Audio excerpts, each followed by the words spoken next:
안녕하십니까. 87연구소 방송 묵회 이상원입니다.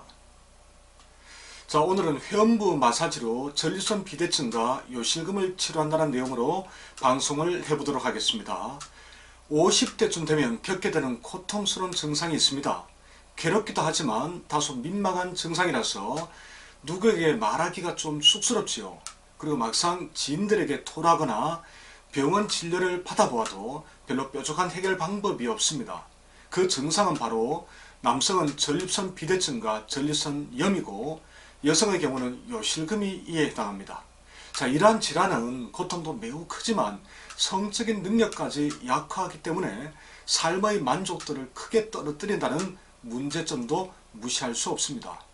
자, 이처럼 고통스러운 전립선 질환과 요실금을 해결할 방법이 정녕 없는 것일까요? 그렇지 않습니다. 50대 장년층을 힘들게 하는 이 전립선 비대증, 전립선염, 요실금 등을 어느 정도 이겨낼 방법이 있습니다. 바로 회음부를 마사지하는 것이죠. 자, 오늘 방송에서는 이에 대해 구체적으로 한번 말씀드리도록 하겠습니다.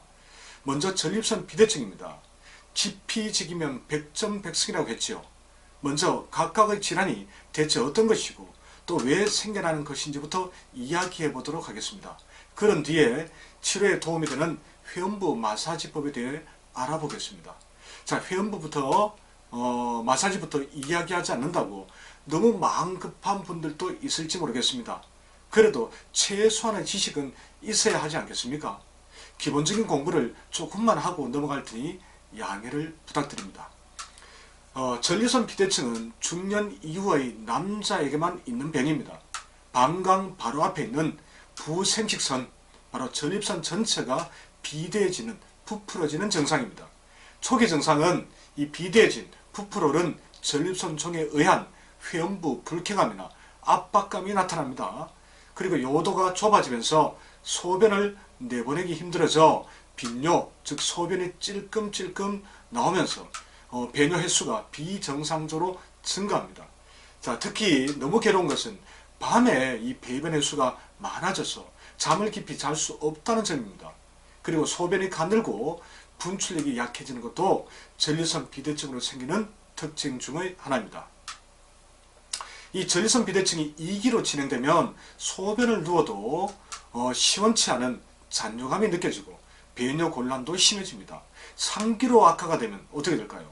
오줌을 누지 못하거나 요독증 또는 심부전증이 생기는 경우도 있습니다. 자, 이러한 전립선 비대증은 주로 50세 이상의 남자들에게서 생기는 것이 일반적입니다. 그런데 근래는 나이와 관계없이 30대, 40대 젊은 층에서도 발생하는 경우도 점점 많아지고 있습니다. 그만큼 현대인들은 회음부 건강이 좋지 않다는 뜻이겠죠.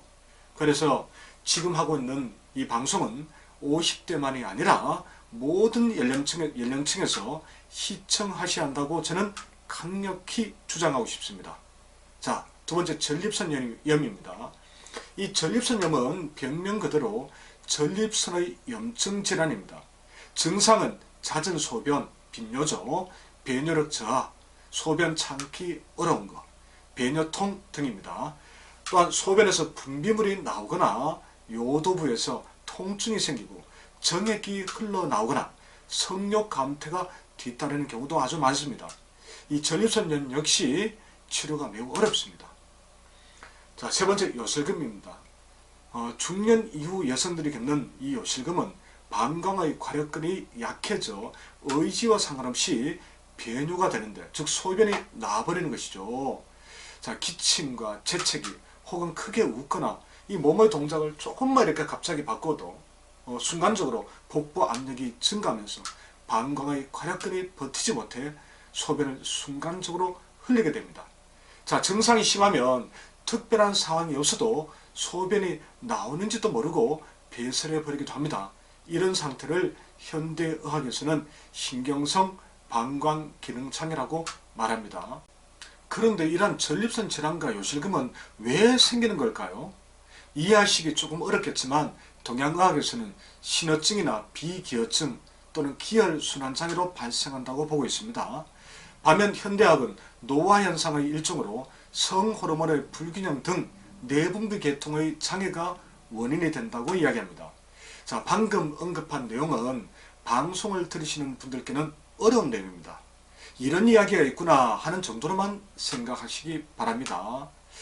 자, 그럼 일반적으로 전립선 질환과 요실금을 어떻게 치료하고 있을까요?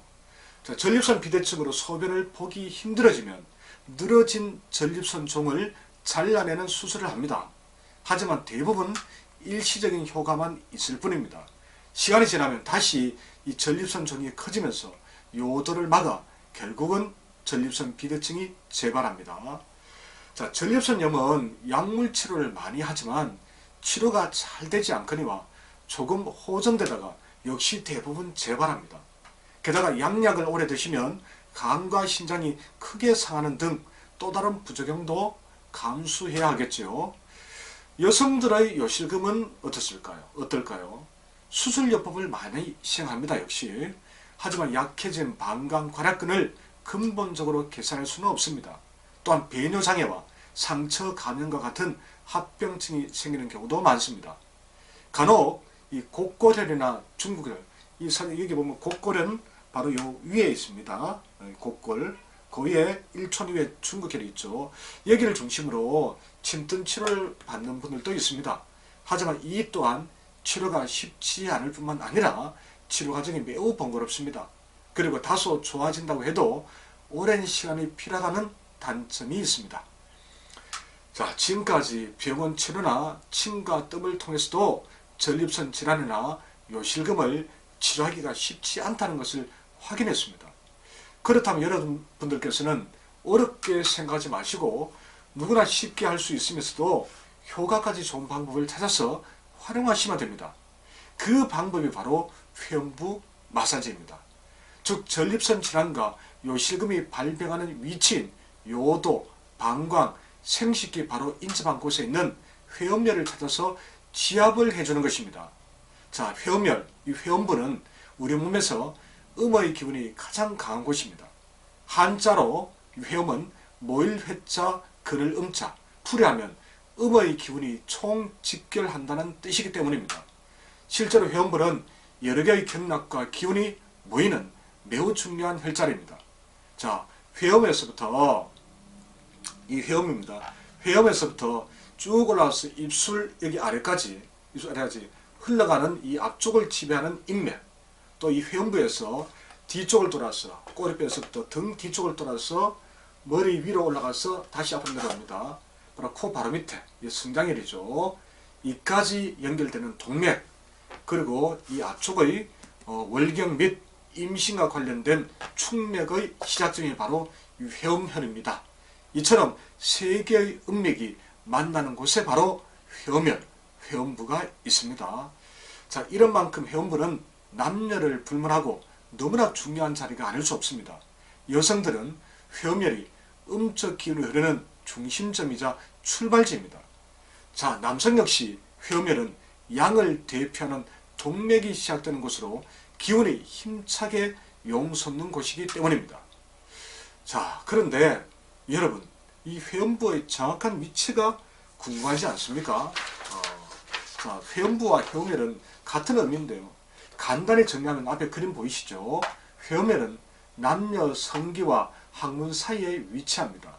남성은 음낭과 항문의 중간, 여자는 대음순 하단과 항문의 중간 위치입니다.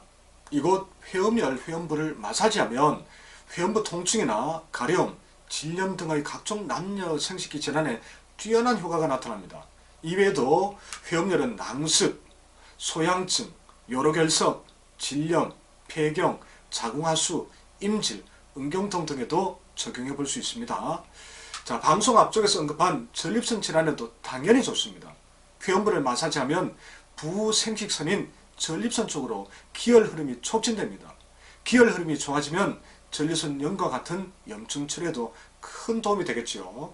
자, 또한 부풀어진 전립선 종이 조금 가라앉고 요도의 소변 흐름이 촉진되면 전립선 비대증으로 인한 배뇨 곤란도 점차 완화될 수 있습니다.